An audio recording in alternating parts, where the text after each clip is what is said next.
left for, if I would have got the fight on June, Hunter, that's going to be fighting over there too. He's been helping me out too. So, you know, we got a good team. We got a great camp right now. So the main thing is just to have fun and do what we got to do for December 7th.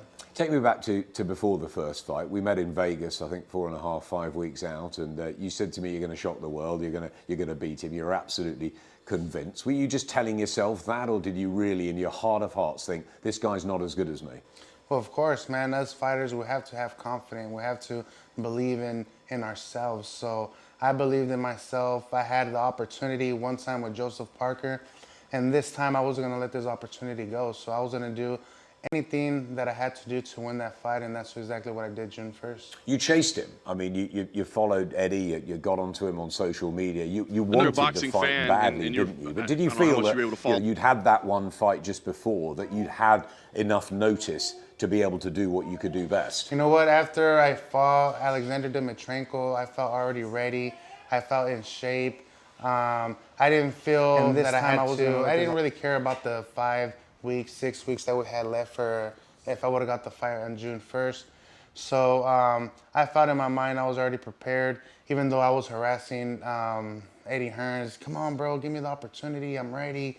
I feel good. I just won my first fight with PBC. I'm ready to fight. And what do you know? He ended up giving me the opportunity. I took advantage of it.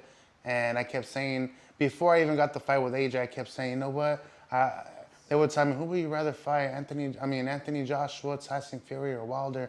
And I kept saying Anthony Joshua because of his style, you know? And I think his style was perfect for me. Is that it? Styles make fights. And you just felt that all along, if you got AJ in the ring, you'd have the beating of him. Exactly. So styles does make fights, and I think he was a perfect style for me to become the unified heavyweight champion of the world. What about everybody writing you off? Everyone's saying you've got no chance. You know, on the week of the fight, it looked like you were just happy to be there. You were holding the belts. You looked like you were taking pictures and all that. I mean, did that bother you at all, or did you just have no pressure on yourself because everyone thought you were going to lose? Yeah, you know, I think the negative things that they would tell me, I think that would give me more motivation. And, you know, like I said, you have to have a lot of confidence in yourself.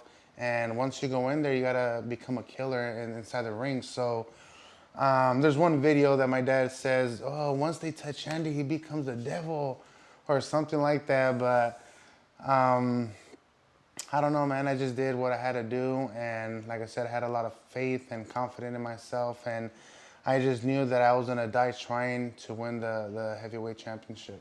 You seemed so relaxed that week. Maybe that was what it was, that you could go in there and fight your fight. Because, of course, you've been fighting since you were a kid. And maybe that's a difference with Anthony Joshua, that he started later. You know, do you think that had something to play, that you've been through so much adversity over your life? Yeah, it could be that too. You know, the hungry, of everybody counting me down from the situation that I had with Top Rank. I don't know, I just been asking and praying to God to change my life and to help me, to guide me to the right directions. And luckily, thanks to Al Heyman, he gave me the opportunity with Alexander Dimitrenko, and I feel that's where the doors opened for me. So ever since then, my life changed after we won the Anthony Joshua fight. And, you know, there's still more to prove. There's still more to prove.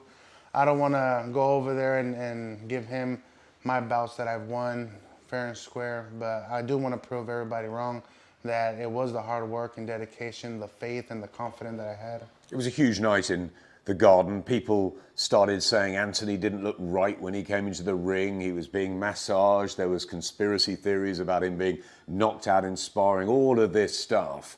Do you take any of that, or do you think, no, I just beat him up? You know what? I think if it would have been another fighter in there, I think he would have beat him. If it would have been Gerald Miller, he would have beat him. But since it was me, that I was hungry, I was ready to win, I was willing to die in the ring to win the championship belts, I think that's the difference between me and the other fighters.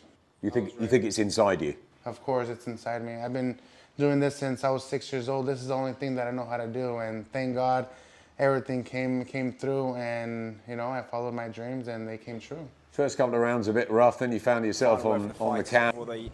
boxers do battle on Saturday night at the Echo in Liverpool. Callum Smith makes the first homecoming defence in Liverpool of his WBA Super-Middleweight World title against John Ryder. And up until about 20 seconds ago, you were off having a chat with John Ryder. I don't think Darren knew the show was starting, actually. Now, just to give you a heads up, the fighters are at the desk and they're nearly ready. Normally we'd have a chat for 3 or 4 minutes, but I think they're just about to get things underway. So at some point you hear Eddie Hearn cut us off and we'll throw over to them. We'll come back in maybe about 45 minutes time and we'll try and grab a couple of interviews with some of the boxers. Good card this though. Yeah, it is a good card. A lot of people not expecting a lot that I've spoken to, thinking, you know, it's not as strong as some of the others we've had, but if you're a boxing fan and you know your fighters, you know this is a very good fight, very good card. It's going to have some very good fights on there. So yeah. Well, ladies and gentlemen, good afternoon and welcome to the historic Cunard building here in Liverpool, England. One of the 3 Graces, absolutely beautiful building.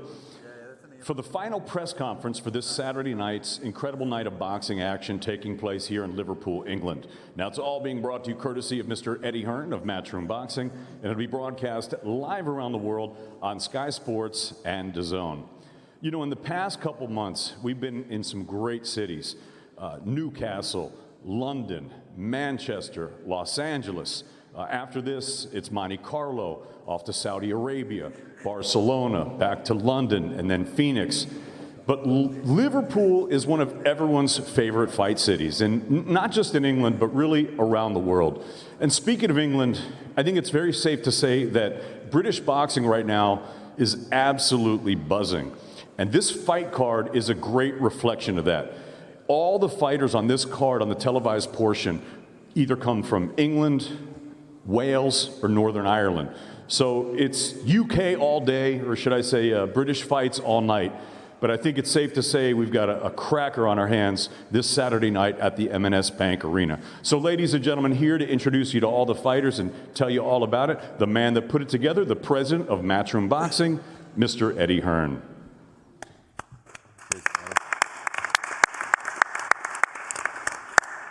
That always happens. Cheers, David, and it is genuinely a pleasure to be back in Liverpool. As bored of saying what a great fight city it is, but it really is a great fight city. And when David starts talking about the upcoming events and where we've been the recent weeks and this year, it's been an incredible year.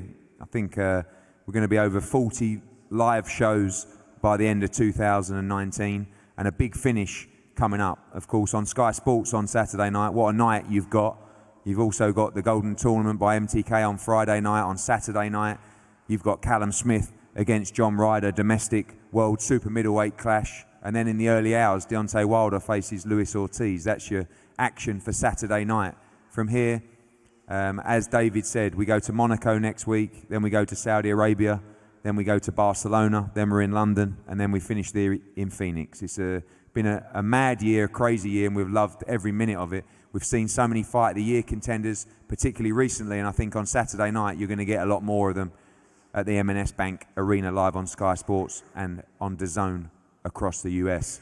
We're going to speak to all the fighters on the top and bottom tables, and thank you for your attendance today as you're closing in on fight night and making weight yourself as well. We're going to start with a couple of youngsters who are particularly important to the development of particularly boxing in Liverpool. I'll start with Thomas Whittaker-Hart, who I think is really developing now as a real prospect. Fantastic amateur, part of the GB setup, managed by Tony Bellew, but you can't have everything.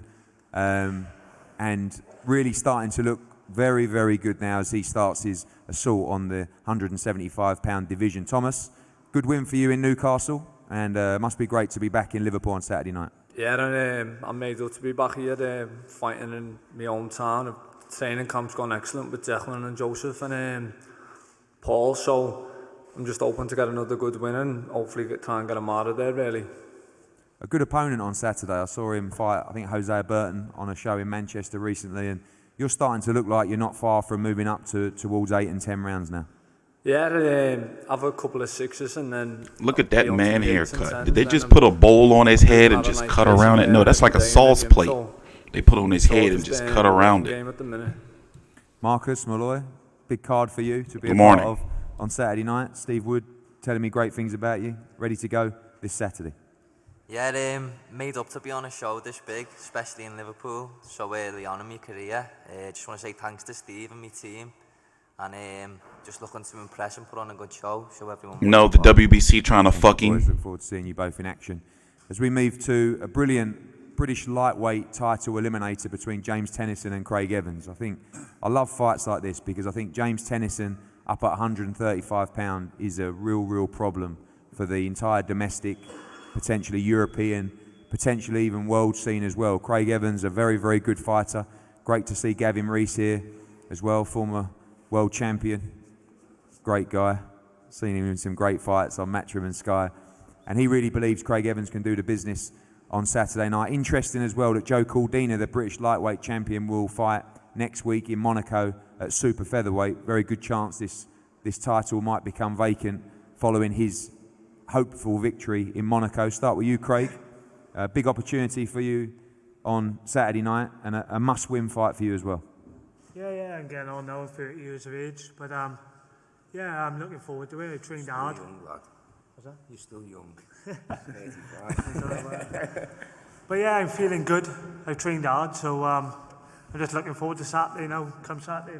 You've obviously been a lightweight for a long time. James moving up. Always been a puncher at super featherweight, but looking heavy-handed at lightweight as well.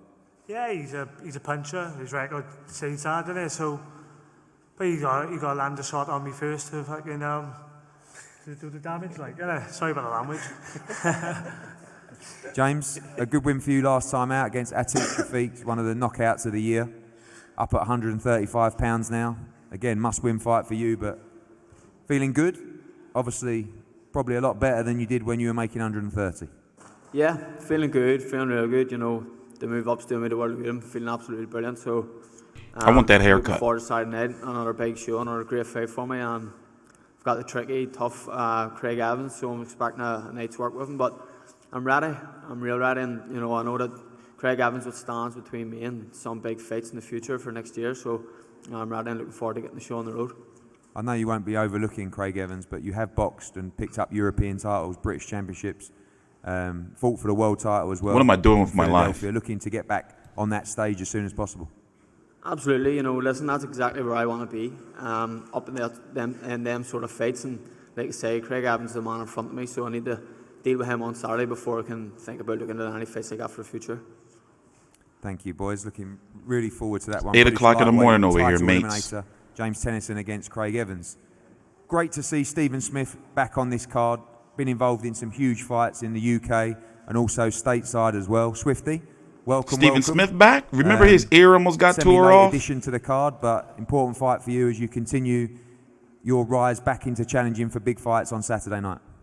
Yeah, it's obviously good to fight again, and even better at Liverpool, really. It's good to be back. Obviously, I'll be there anyway, supporting Callum, so may as well fight while I'm there. Obviously, people talk about the weight classes. You see yourself as a challenge now in the lightweight division, looking at those major fights in 2020, or do you think you can still make the 130-pound limit?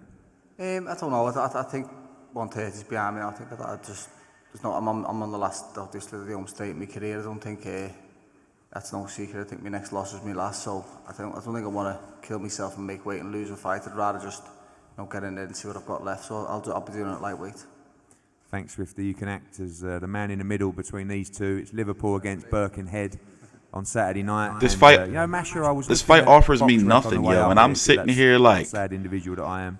But somebody's got to do the dirty work, Appearance on Sky Sports, and not just at the Echo Arena, but your 10th big fight on Sky Sports now on Saturday. I've probably lost count of the times I've said it's must win. Some of those you've won, some of those you haven't won, but really, this is a fight you must win on Saturday night. We know you've got a great relationship with Tom Farrell. We know you're both with Steve Wood as well, but both of you must win this fight on Saturday night. Yeah, Ed, thanks for having us back on. Thanks Steve Wood as well. He's stuck by me and he's pulled this one out the pot. So, I'm grateful to be back, under the bright lights. Back in Liverpool and in the M&S Bank Arena as well.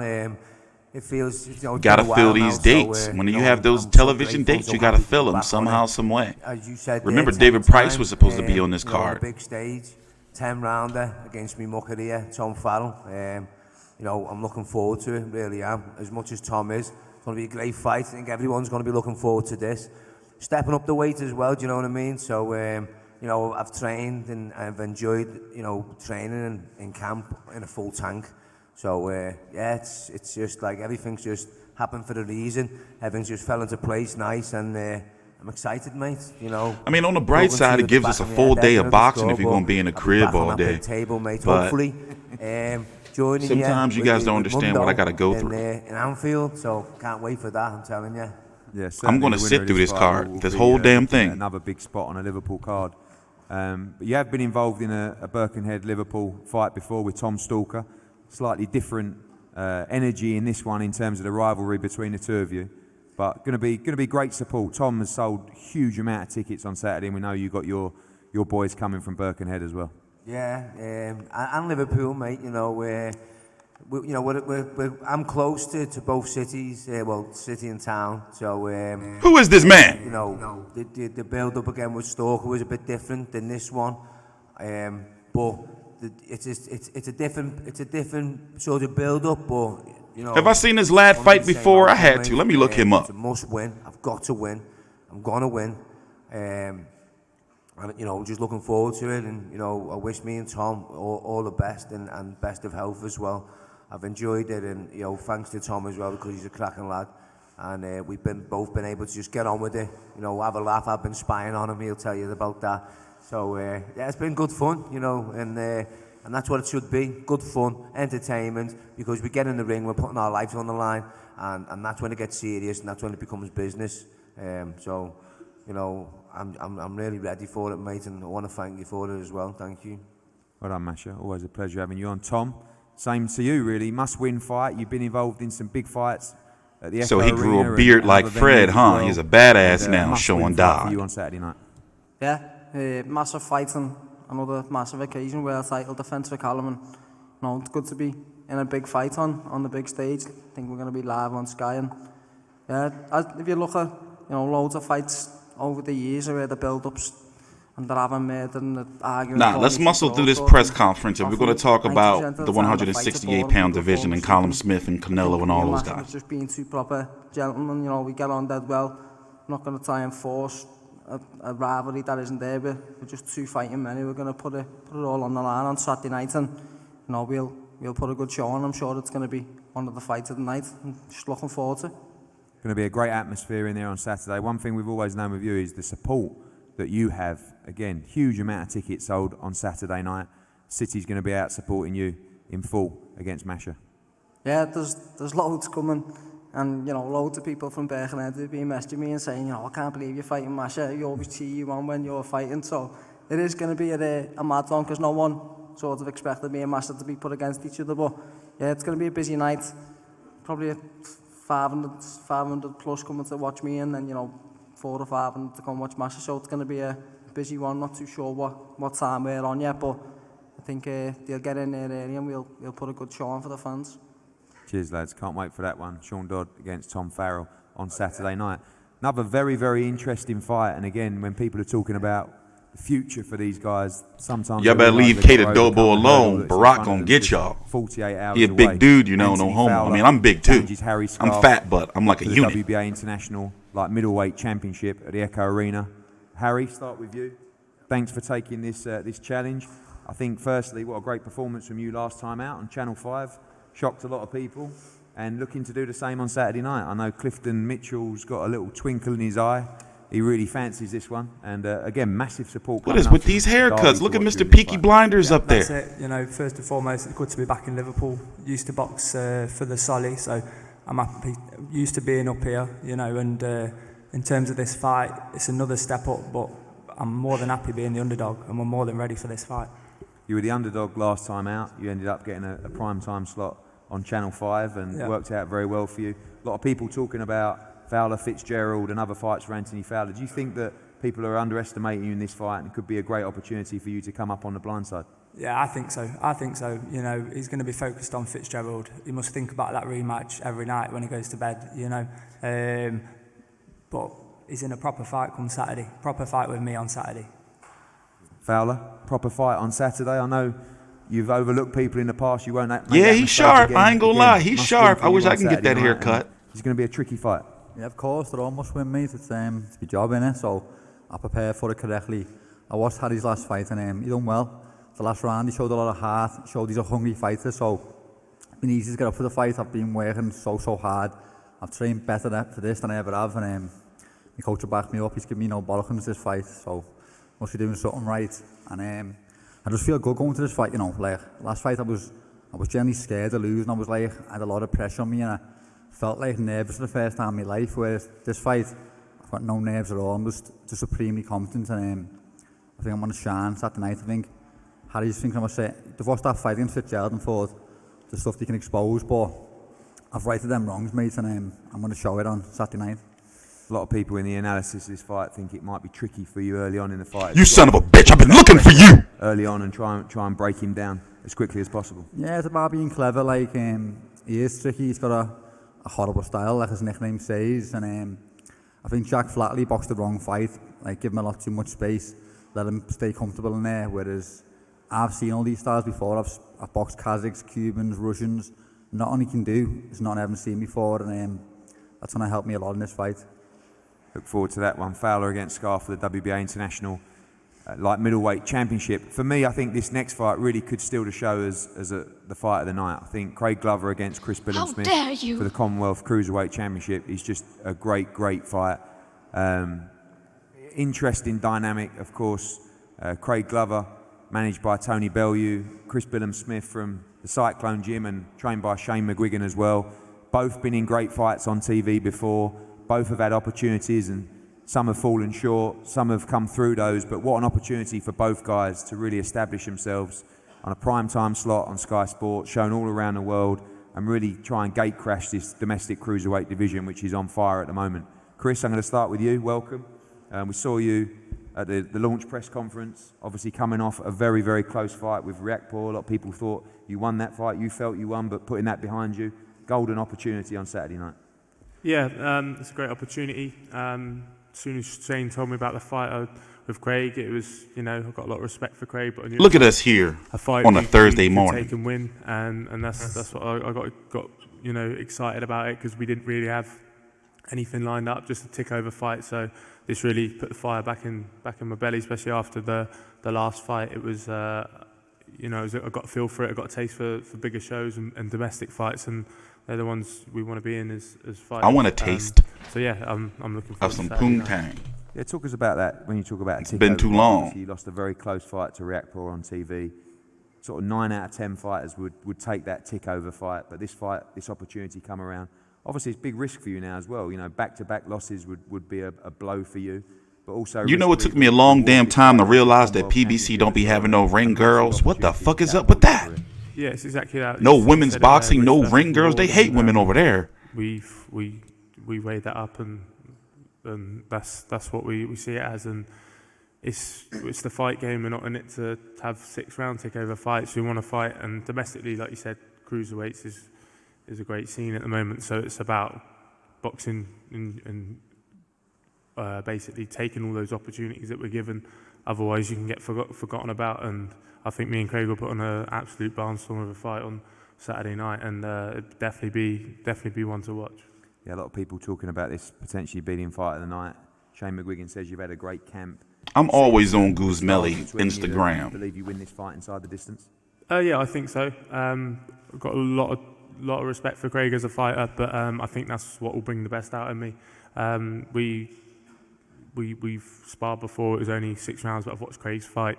Really respect him as a man as well. But on fight night, unfortunately, that respect goes out the window, and you just get in there and do the job. And yeah, I believe I can get the stoppage. Craig, again, massive opportunity for you on Saturday night. We saw you in a shock defeat at the Echo Arena. You've bounced back from that with some good wins. But again, same question for you, just a golden opportunity to launch yourself right into the mix on Saturday night. Yeah, it's a massive opportunity, and it's something I'm going to take with both hands. I've prepared well, and I've showed Chris the respect, but come Saturday night, there won't be no respect. I'm going to put it right on him. I'm going to knock him out. Obviously, when you suffered defeat at the Echo Arena you know, to come back from that, it was early on in the night. You know, it was a massive, massive blow in a fight that you were obviously expected to win. See, what happens is sometimes if you catch her when she's feeling real erotica, what she'll do sometimes things happen is she'll upload like a real freaky ass picture, and if you're lucky, if you're on there scrolling and lurking, you'll catch it before she take it down. You know what I mean? You can look at a record and think, oh, Like sometimes she be butt ass naked on there. But you know, really learning things and coming from that loss, I learned a lot. I'm gonna take it into this fight and know exactly where it needs to And be. she got 2 pages. She got her regular page, and then she got this clothes page. But she don't sell no fucking clothes. That's her fucking freak page. And you two just always all action. And you can No tell. chance of this fight going 12 rounds. No, it doesn't go 12 rounds. Can't wait for that one. Craig Glover against Chris Billam-Smith, Commonwealth Cruiserweight Championship on Saturday night. We move to the main event. How unique is it to get an all-British domestic super middleweight clash live on Sky Sports on Saturday night? And I think Joe will give us the history rundown on the Ring Magazine belt, but I'm not sure if this belt has been competed for in Liverpool before. No. Good one, Joe. Thank God for that. And I know that it hasn't been defended by a British fighter for a long time as well, but I won't steal all your lines. No, you're stealing all my stuff again. I'll promise I won't. But what an opportunity and an occasion for Callum Smith. I mean, entered the World Boxing Super Series and went on the road. You know, remember going out to Germany, obviously beating Skoglund in Liverpool first of all, but going to Germany, then going to Saudi Arabia. Who will forget that epic victory against George Groves, seeing everybody dive through the ropes and Beefy under the ropes and everybody else to establish himself as the WBC. My bad. We were sinning and lusting for Miguel Cotto's wife. And then go to Madison Square Garden in front of 20,000 people, defend it with a crushing knockout victory over Hassan and Dan. And when he talked about coming home to Liverpool for this important homecoming defence, it was important to get the right guy. And when the WBA called their mandatory of John Ryder, this was the perfect fight because I like Lady Hammer. She got that name as your bird thing going on. Showcase fight, but this is a real fight. Callum Smith knows that. Joe Gallagher knows that. I think it's hot. And to my left is a man who has earned that spot as a mandatory challenger in John Ryder. 4 brilliant knockout victories. The last one against Bilal Akwa as the away fighter on the Canelo Jacobs card on a Golden Boy show was a brilliant performance. And I know that him and Tony Sims really fancy this upset on Saturday night and a chance for him to realise his dream and win. Lady Hammer remind me like a big, sexy ass, Tony, I'll start with you. Fit German bird. Big moment, and I think John's like recovery, if you like, from a German bird, like a white bird. Very close defeats. The sexy ass white bird. Has been absolutely sensational. Yeah, you know, John's had an unbelievable career. And not like the UK bird. He's come back like, from the lowest. I'm talking about like an actual bird, a flying bird. She remind me of a sexy bird. Anfield at middleweight. I was talking about him, you know, retiring, but he convinced me that he wanted to move up to super middleweight, that he couldn't make the weight anymore. You know, and we decided to have a go at it, and since he's moved up to that weight, he's just been a different fighter altogether. You know, his power, we've seen his power, as Eddie said, in the last 4 fights, and you know, when you look at the George Groves versus Jamie Cox fight, you know, George had an hard fight with him, and then in the next fight, Joe just blew him. John just blew Cox away in a couple of rounds. He was unbelievable that night, and since then, you know, he won the final eliminator for his mandatory spot against Callum Smith with a great performance, and then in between that, we went out to the States, took a fight against David Lemieux, who's a big name, a risky fight, and unfortunately that fell through.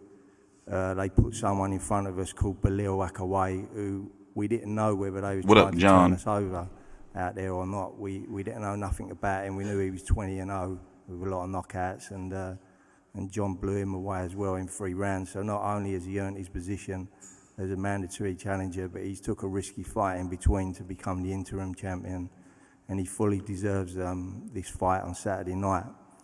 And you know, reading between the lines as well, I've been obviously reading the write-ups this week of you know, Callum Smith's team, Joe Gallagher, and you know, that the big interest obviously, what everyone's talking about is Callum fighting at Anfield. You know, it seems to have taken over from John's fight against Callum.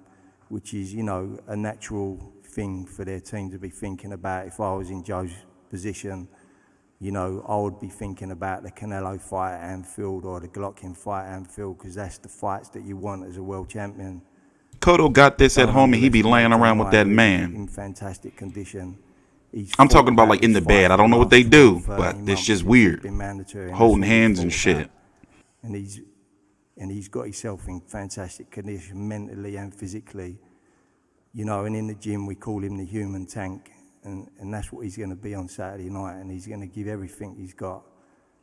You know, and I'll believe in John, because I believe that from where he's been mentally in his head, he's been so down, and then he's come all through that mentally. He's such a strong man, and I'm looking forward to the fight on Saturday night. Do you think, Tony, looking at, you know, those situations where people are talking about the next fight, I mean, we saw it with Joshua Ruiz. I think we're even seeing it with Wilder Ortiz on Saturday night. You know, that starts to become, you lose focus on the task ahead. I know that Callum rates and Joe rate John Ryder very, very highly, but it's difficult to not look at what is potentially ahead and perhaps not realise the hunger of the man that you're facing in front of you at the weekend. Yeah, of course, you know, and as I said, that's a natural thing. You know, if I was in that position, I'll be thinking the same as, like you say, Joshua Ruiz. I mean, whoever thought that was going to happen? Nobody. You know, you look at the betting on that fight, you know, and we're talking about a short man like Ruiz against a big man like Joshua. Y'all know I like BBWs. You know, that's how we get down. It's easy to lose sight. Heavy lifting, baby. You've got in front of you, and you know, I believe John's going to be a real hard fight with Callum on Saturday night. You know, he's mentally prepared for this fight, and you know, he's a very very tough man to beat, and on top of that, he's a southpaw as well. You know, he's awkward, tough, and he can whack with either hand, and he's going to be ready for Saturday night. Thanks, Tony. Before we go to John, we go to I don't need no skinny woman hitting me with Gallagher. all that pelvis. I know that you know, and Callum knows, this is going to be a real fight, and you prepared hard for this fight. No chance of overlooking John Ryder in this camp? No, none whatsoever. When people phone up, Trejos is more alluring, obviously the but magnitude of Guzmeli is more seductive. That could happen next year. How's that? Is always asked, but don't be kidded that we haven't took John Ryder serious. 1,000%. We went into the fight with George Groves, the underdog. Boxing News picked George Groves to win. We understand what John Ryder's coming as the underdog. People are writing off, and he wants to call the upset. Their mindset will be to turn it into a Hagler Hearns, get Callum in the shootout. Because John Ryder, this is his opportunity, and he doesn't want to get out there after 12 rounds being out-jabbed. Sooner or later in that fight, he's going to have to put his foot down and go. Just unfortunate that he's against one of the best pound-for-pound fighters. Well, he's the best in Britain, but one of the best in the world in Callum Smith. And like I said, when we beat George Groves, I was annoyed because there was so much more for Callum still to come, and no one's seen the best of Callum Smith. Tony Sims, great coach. He's had a busy time of late. He had a good win with Felix Cash last time out. He, a bit like myself, cares about his fighters, and this is a fight that's got to be a brutal fight. And first and foremost, all the time, we've got to think about the safety and the well-being of the fighters in the ring. Callum Smith has got to go in there on Saturday night and look to put a brutal performance in. And utmost respect for John Ryder. He's a solid pro, and he's coming to give this his all. But we've got to understand here with Callum Smith, we've not travelled the world the last 2 years to become the #1 recognised 168 champion in the world to give this title up too easy. I think the fact that Liverpool have the first world champion, the first Ring Magazine champion, is a huge success story. I think just on that, I'd like everyone here to give Callum Smith an applause, because Liverpool's never had that before.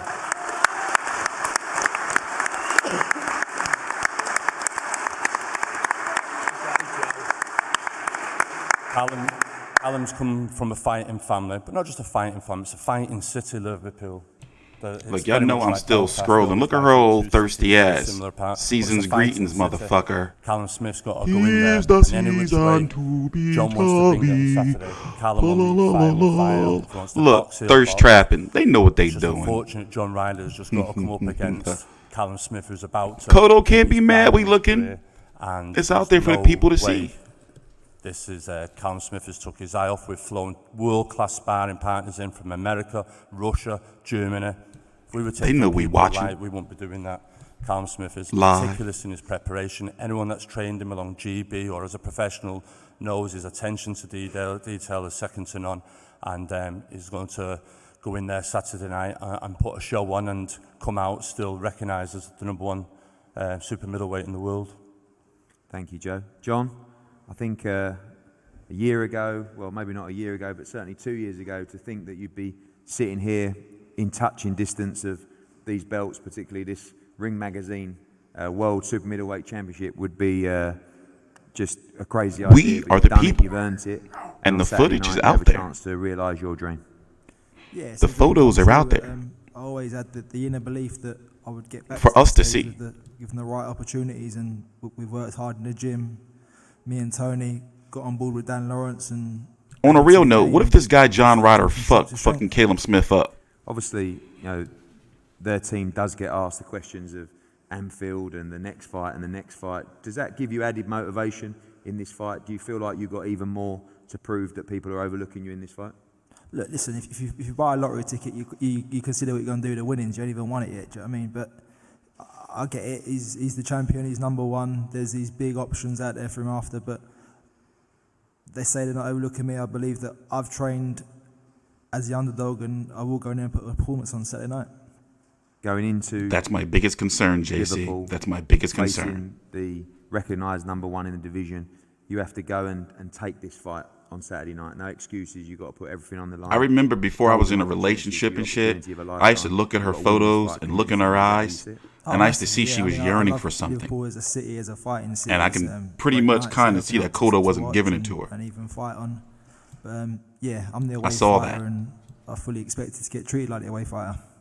And finally, the knockout run has been unbelievable for you. Is that the plan on Saturday night? We know you can box, but you're on a great punching streak at the moment. Is that the plan to try and win? It was bad at one time. People were tagging me. Like literally, no bullshit on my other Instagram. People would tag me when she would upload some freak shit.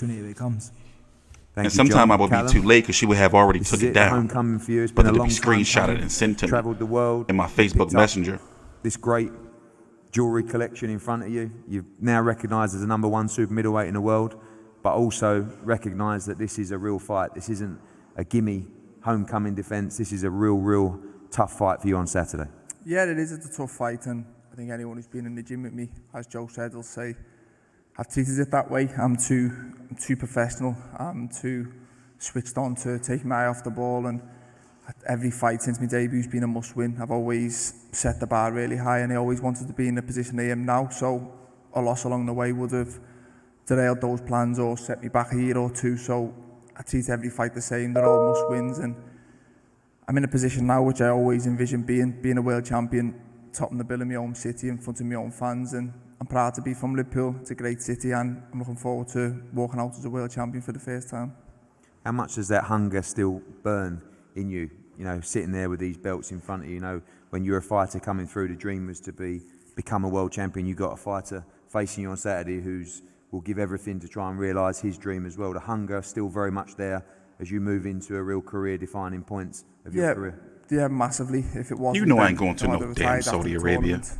Financially, I earned a lot of money, and I probably could have, but We're sending somebody I've though. become a world champion.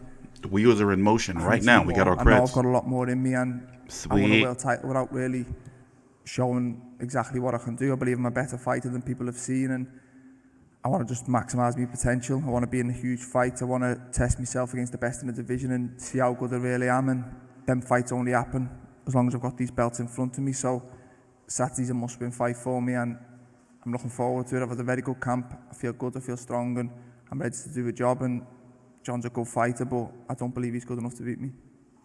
Thank you, Callum. Thank you, John, and the teams and all the fighters here. This is a great main event. Like I said, how often a brilliant domestic world championship fight in the city of Liverpool with a Scouser. Liverpool against London. John's got huge support coming up from London as well. It's going to be a great crowd in there on Saturday night. Great undercard as well. We'll be weighing in tomorrow at the Hilton Hotel at 1 p.m. Spread the word. We'll see you down there. We're going to have head-to-heads with all the guys up here now. And we thank you, Liverpool, as always, for your brilliant support. We look forward to a cracking show on Saturday on Sky Sports and DAZN. Thank you. Fucking degenerates you are, man. The lot of you. Degenerates. Degenerates! So there we have it, the last word from all the fighters. Let's start, Darren, with the main event then. Callum Smith and John Ryder. You just spoke to John before we came on air. What did he say? He's buzzing. Is he, yeah? Oh, my Lord. How come everywhere I go now, I'm paranoid and I think I see Fred? Everywhere I go, I be thinking I be seeing Fred. Like, look, you're going to see this man come up. You think that's Fred in disguise? Look, that's Fred in disguise. He cut his beard. You ain't slick, Fred. We found you out. We found you. Anyway, we got to talk about this fucking division, yo. So the WBC is on some shenanigans. They were supposed to order David Benavidez to fight Callum Smith, but it seems like they don't want to. Because they don't want to cross Al Heyman and that WB and that money from PBC. So Callum Smith, he's got to fight a big fight. He's got to move to 175 to fight Roberto Ramirez. Ramirez is not moving back down. Ramirez, by the way, should be the mandatory for Canelo at 168 because he was champion at 175 because he was champion at 168. But that's a whole different video. The point is, Callum Smith's next fight has got to be a big fight, and if Canelo chooses Billy Joe Saunders, then once again, where does that leave Callum Smith? He needs a big fight. Like, he won the last season of the World Boxing Super Series. The first season. Let's go to the face-offs. We'll be back. It's hard to do. So we understand that John's going to try and get close and work at the body and try and get them short uppercuts in and hooks. But, yeah, it is a very, very tough task. So that was James Tennyson and Craig Evans you just saw on the stage there. British lightweight title eliminator. Cordina, as we heard, is going down to super feather in Monte Carlo, and so the winner of that will really face off against those. So we might try and chat to a couple of the guys, actually. People are milling around. They've got to do their face-offs and bits and bobs, but we'll grab people as and when we can. Let's see if we can get Tennyson on here. Tony Bell, you're trying to get past it. Look at him. He's too big to sneak behind us. James, how are you, mate? How are you, James? Not too bad, Good to have you on. Just done the face-off, Craig Evans, on Saturday night. Since you've come up a weight, Sean Dodd, the dude with the beard, the bald dude, got a tall-ass body, but in real life, he's short. Cutting them extra few pounds off, like 4 or 5 pounds, they make a big difference. You know, they would kill me in the lower weights. Now I moved up in weight and making the weight comfortable. You know, it's not affecting performance. You know, Darren Barker really been out here making his bones with these commentating gigs talk to on me the a zone and little bit everything. about, Craig, how much have you seen of him? What do you know of him? I know he's a tricky southpaw. You know, hard to hit some moves. So you know, there's no expecting I'll probably have to go looking for him in there tonight. You know, or on Saturday night. But you know, I'm ready. This would be your third. Canelo was done with 160. He's not going down to 160. That shit's done. Yeah. So you're sort of used to the style now. That's a good. I'm very familiar with southpaws from a career. Man ain't Fowler. As well as after sparring and stuff. I've done a lot of work with southpaws. Yeah. Tell me about this power you carry. Where's it come from? How does it generate so much power? Who be cutting these people hair? Like, and what's that haircut called? Like, that's the shit over there in the UK. That's their shit. Well, and again, that experience fighting for a world title, how does that hold you in good stead? Massively, you know, listen, being out there, seeing it all firsthand and how it all was, you know, listen, it's all going to stand by me and moving up the lightweight, you know, that's exactly where I want to be, and you know, I'm gonna get that haircut. I got a full ass head of hair under this hat. Division, though, is it when you look at the sort of names? But of course, the possibility is that in 12 months' time, the whole situation with Lomachenko, Commey, and Lopez will be resolved. You know who really broke my heart? Undisputed can then vacate LeBron those James. belts and they'll be splintered. I really thought he had like a hairline comeback and shit. Yeah, you know. And then turns out that shit was it's a wig. I thought he had like this miraculous super surgery or took some pills that got his hair back.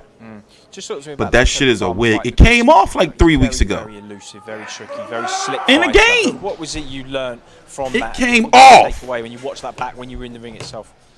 Me personally, whenever I went in the fight with Talon Form, I roasted. You know, I was just constantly trying to. You could maybe say I was relying a wee bit on the power, stupidly. Right, you know what I mean? I was trying to get in and hurt him. Take my time, box, and you know, work my way in and find the openings, and you know that's what I guess you know, like you hear it all the time, didn't you? Sometimes you learn more in defeat than you do in a victory, and I guess sometimes, I've said it before, sometimes a fighter's best asset can be their worst. The fact that you can punch so hard is you try and rely on it, didn't you? But I guess you would have learned so much from that defeat. Yeah, massively. You know, that was the mistake. You can't rely on it. For once, I tried to rely on the power, and you know, it didn't work. So I was real tight for weight. So you know, it affected performance also. So it's just nice to know you've got the power there. Yeah, Don't rely on it, but it's there if I need it. Don't rely on it, but you know, if it comes through, well, good. Yeah. You know, Eddie Hearn's got a piece. Because you were in good form leading up to that fight. To be honest, I discovered it a week ago. And I think there's a piece very up there. Underrated win, if I must say so, against Atif Shafiq. Just hear the round of applause for Callum Smith and John Aitchson. Atif Shafiq's a very, very good fighter, and you made very easy work of him. And actually, that could have been a very tricky fight. Look, I thought he had some miraculous hair man surgery and shit, or some pills, but his wig got pushed back and came off. Yeah, absolutely. I've known more this Anyway. big. He can fight. Trust me, he can fight. That's when I knew, like, if LeBron can't get new hair, like that shit is for real. Once it's gone, it's gone. Like you say yourself, Can't do nothing. You know, I was expecting a real hard night's work, so it came up early, and you know. You just gotta live with it. So well and good. Good stuff, James. Well, listen, we wish you all the best on Saturday, and all the best for the weigh-in tomorrow as well. Thank you very much, man. Thank you. All right, good luck. It's not a hair transplant if it came off. It came off. What are you talking about? Mr. Anthony Fowler. The hair transplant still look fucked up. I'm on it at the moment, but I haven't got my. Yeah, there he is. Yeah, I haven't got my commission off either. How you been, If LeBron James can't get the fucking best basketball player in the world can't get a proper hair transplant, then nobody can get What it. was a big middleweight? I've said it. I thought that shit was real. What was a big middleweight? And it came off on primetime TV. Just talk to me a little bit about this year, because it's been a strange year. Because I'd say at a light middleweight, you started We off got as the the main man this tape year, is out and there. the tables have flipped. It's a whole video of it coming off. Cheeseman and Fitzgerald. A frustrating one for you, but it's part of the lessons I guess you have to learn when you're a pro fighter, isn't it? You know what? I actually phoned Mark, you know Martin. Yeah, I phoned Martin and said, you know what, lad? People are looking at that fight now and thinking, oh, he can be beat. So it's right in my hands. This kid probably wouldn't took the fight if I was unbeaten, but you think, you know what? He's been beat. I can do the same thing, but I've learned. I'm not stupid. I watched that fight back, and I made so many stupid mistakes because I was fighting me heart. I thought you could just bully him and. Yeah, I thought he was terrible. Honest to God, I thought he was weight drained. I thought he went right in his head. How you know? Rooney shit not a piece too, not some elaborate piece. We thought he was gone in the head, which you've seen in the tweets and all that. So it's a lesson learned, isn't it? Like I'll never make that mistake again. And this lad's game. He's hungry. He's unbeaten. He's got that belief that he can't be beaten, but he's gonna get a shot. It could be some elaborate ass piece. I know who Wayne Rooney is. I seen that shit. Obviously, the same with Callum Smith. We're going to be talking about Canelo, Golovkin, etc. Just because he said it, is there any danger that you could be overlooking him because of the Fitzgerald fight? Is there any chance? Mate, if I did, I'll be a fool. I know it can. You know, they got nice ass pieces out here these days. No homo, like hair pieces. Is there any danger that you could be overlooking? No, because obviously I know if I lose this fight, I won't be getting that fight. So it's just like I've got tunnel vision. I've trained harder than I ever have for any fight in my life, including my last one. There's a little bit more drive me now because I want to get that fight badly. Do you know what I mean? And But anyway, y'all know I got a full ass head of hair under my hat. So if y'all ever see me with my hat off, just know that shit is mine, and I'm not. Don't ask me no questions. It's disrespectful and distasteful. My shit real. The kid was 15-0 yeah, and he hadn't fought many people going into it. He went in there as the away fighter, expected to get beat. He had his own belief and he won. So I respect him for that. But this is a different story with me. From a technical point of view, you know, he's called Horrible Harry because he's got that sort of switch hit style. He's very fluid. He's a kind of fighter that could, on a bad night, make anybody look quite bad. He's not the sort of guy you're going to go and look great against. Could take a few rounds to work him out. What is it you think is the best part of his game? What is it you've had to work on the most, and what are you going to have to be most wary of on Saturday? Just he's an orthodox, so it's hard to get people to mimic his style. But lucky enough, I've got a good friend who's an amateur boxer called Ramton Musa on the GB squad. Got a great style, switch hitter, tall. He's faster than him as well. So I've been sparring him. I've been sparring the starting forward. Unbelievable southpaw. I learned a lot there. Liam Williams. I've been sparring great kids, and I've been sparring great as well. Yeah, good man, good man. Well, listen, Anthony, we hope it goes well for you, because it's been an up and down year, mate, and I know you're mentally strong, but even somebody like you, it can't be an easy thing, can it? You know? Yeah, no, of course not. But the future's bright, mate. That's it, mate. I'd say, you know what, I win this fight, I beat Fitzgerald, and I'm back where I was, lad, so now I'm done. Good man. All right, Thanks, lad. Best, mate. Take care, pal. Yeah, we'll see you again soon. CBD. CBD, yeah. Plug it. Get it. You'll sleep so well, honestly. Just looking down, we've got Stephen Smith waiting in the wings. I think we might be bringing. Did he just say your hair a wig? We are. Stephen. And pointed to it? How are you, mate? Good to see you, Stephen. Do you know, I went out to, I forget where we were, commentating on one of your fights in, I feel like it might have been Germany, actually, for the Sauerlands, not too long ago. A couple of years, maybe? That's a couple of years. Yeah. Good to see you back in action in the UK. How's things going? Good, you know. So I've been in the gym all the time, just training it, and then when they asked me last week to get on this, then I was made up. Obviously, I'm here anyway, supporting Callum, so... I want to see his ear.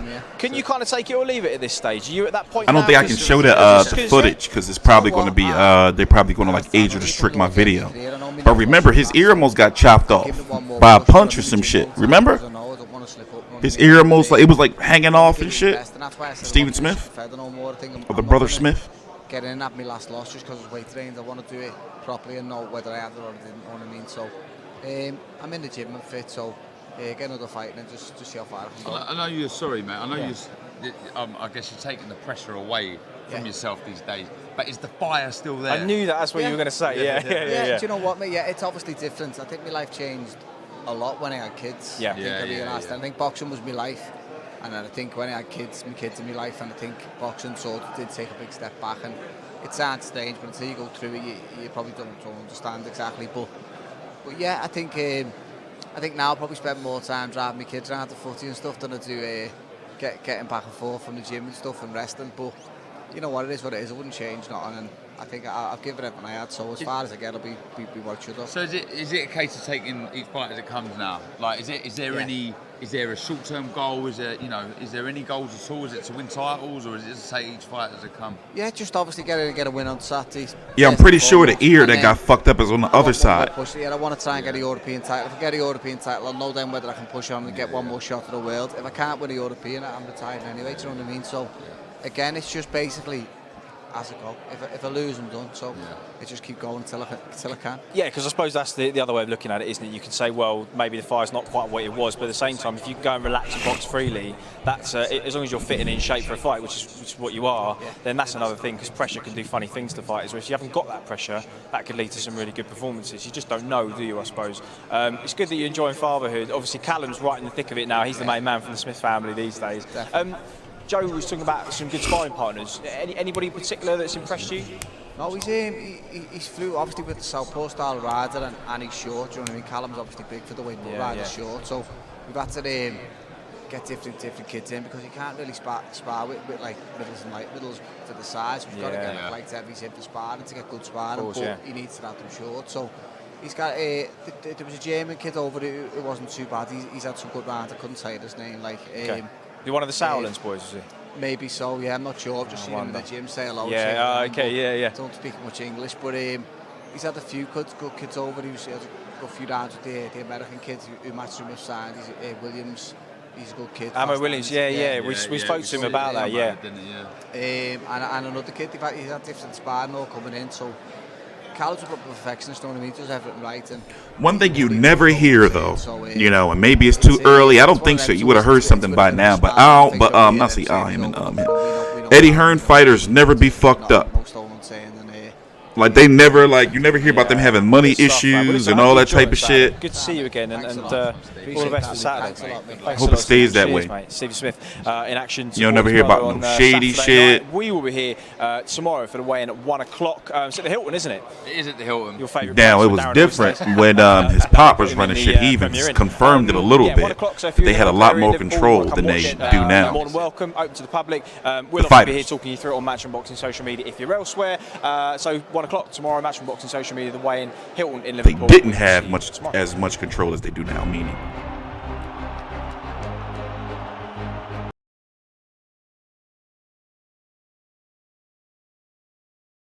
So yeah, I gotta go clean up, get everything I need for the weekend. Busy weekend of boxing, obviously. I'm going to be covering that MTK card, their weigh-in is going on right now, but it's not on their YouTube page. It's on Sky Sports, and Sky Sports be on some bullshit, like copyrighting my channel and all type of shit like that. So I'm not fucking around with them. But anyway, it's going to be a busy weekend, with boxing overall. So what I'm going to be doing is I'm going to be making sure that everything's going to be on course for Saturday night. Because, hey, listen, what if Luis Ortiz don't get knocked out, bro? Like, what if he don't get knocked out?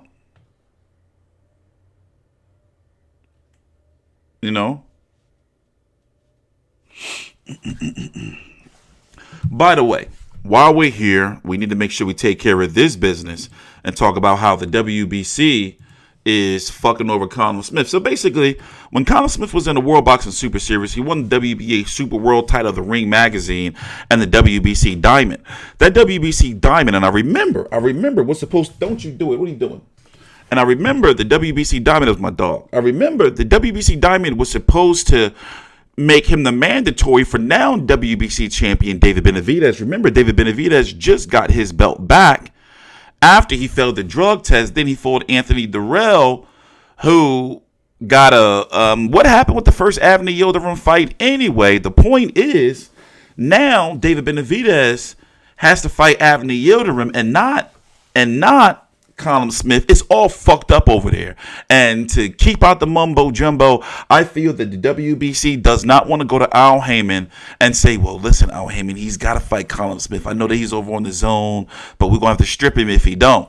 Like, they've been on some bullshit, the same bullshit they are over with Canelo and Loma. It's bullshit.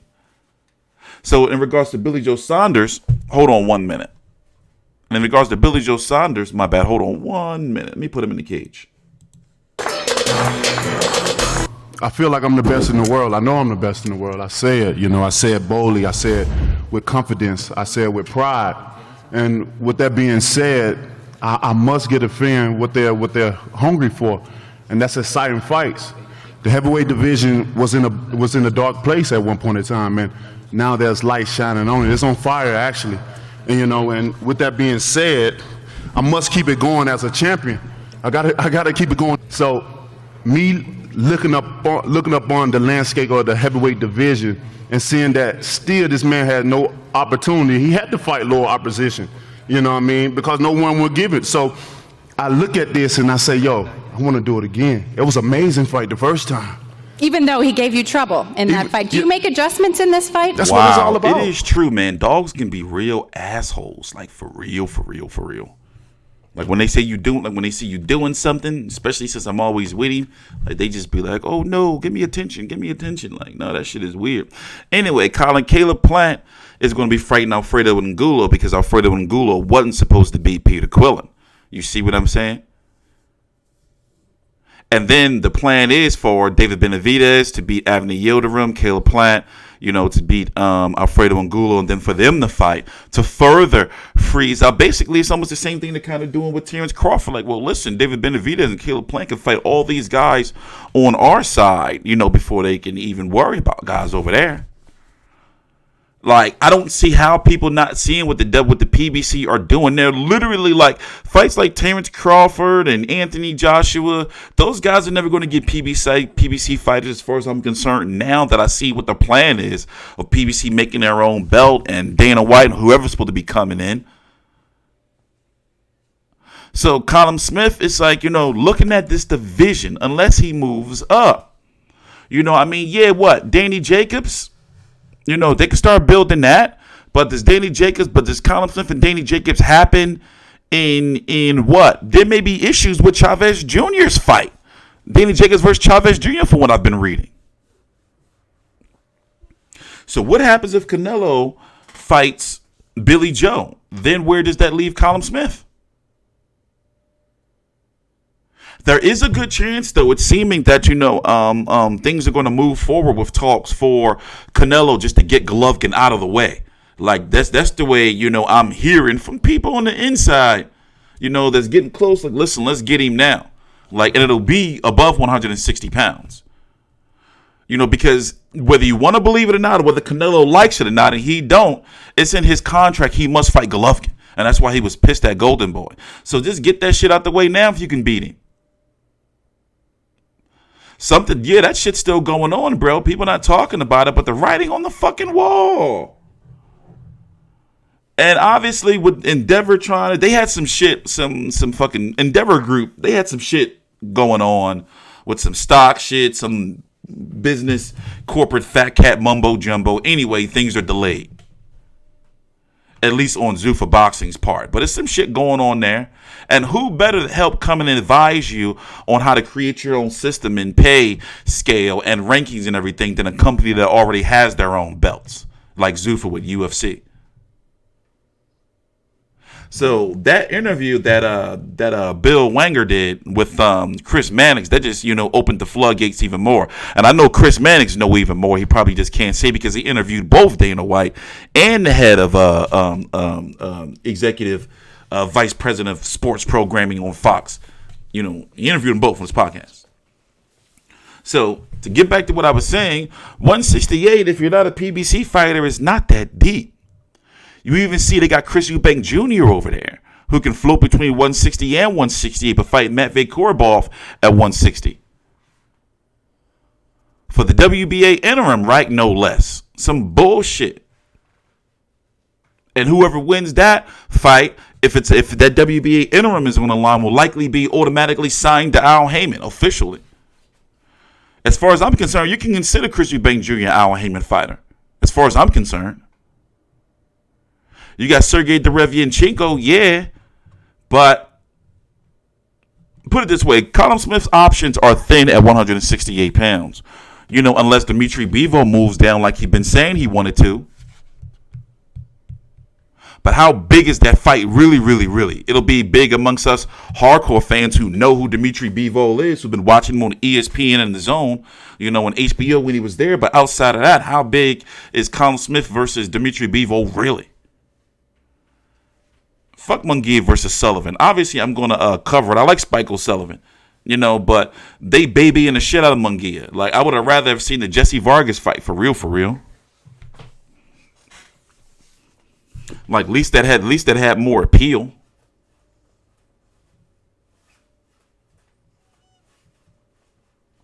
And by the way, Badou Jack versus Jean Pascal was growing on me.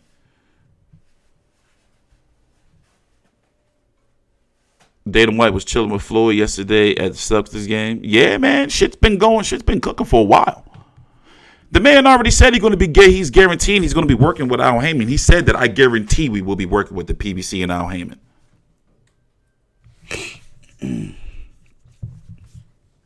So, people have been like, T-Street, you don't know what you're talking about? Bruh.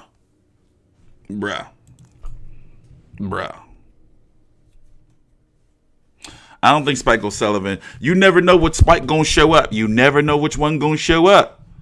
He'll be the one to get knocked out in like a fucking few minutes. How long was that when he fought David Lemieux? Or he'll be the one that's throwing his fucking mankini at Anthony Ogogo. Poor Ogogo though. He ain't fight since then. It's crazy. Also, who career did he end in? I forgot who he fought. The dude, Spike O'Sullivan, who career he ended. He took his heart. He already didn't have no heart before that, but O'Sullivan took his soul. When he first signed with Golden Boy, I forgot that dude's name.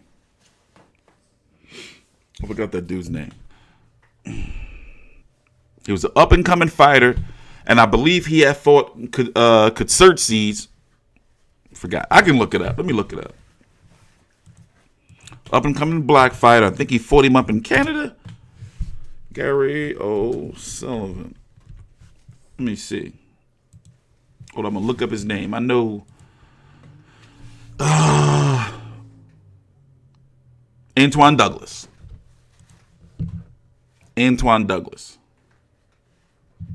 Yeah, Gogo had eye problems. Still having eye problems. Well, he was having a lot of surgery up to like earlier this year or so. But yeah, that eye is like done. And those those I always have an issue saying this word, or itable bone injuries. Kell Brook had 2 of them shits broken. And where's he at, by the way? And Noye just had his shit broken by Nonito Donaire. No telling when he coming back. You think White trying to bring UFC fighters to boxing? No, actually, I think that's, and from what I've been understanding from what he's been saying, is that he does not want to do that at all. He wants to keep that shit separate. Like, it's been no secret that PBC been having money issues for a long time now. It's been a long time. And, you know, that pay system, you know, I'm not like, here's the thing. Like, Al Heyman was paying the shit out of fighters, and they wasn't, like, fighting who they were supposed to fight. They wasn't, like, taking fights and shit and doing dumb shit outside the ring. You know? By the way, we're going to get into that Errol Spence photo, too, in another video. But I got to go. I got to go get my damn haircut, get some food in this house, take my ass to the gym. My dog's acting a trip, so I forgot we've been up since like 4 o'clock this morning. Got to feed him. Street Controversy with FightView360.com. The press conference for the undercard for Wilder versus Luis Ortiz 2 with Brandon Figueroa, Julio Ceja, Luis Nery, Manny Rodriguez. Who else? Forgot.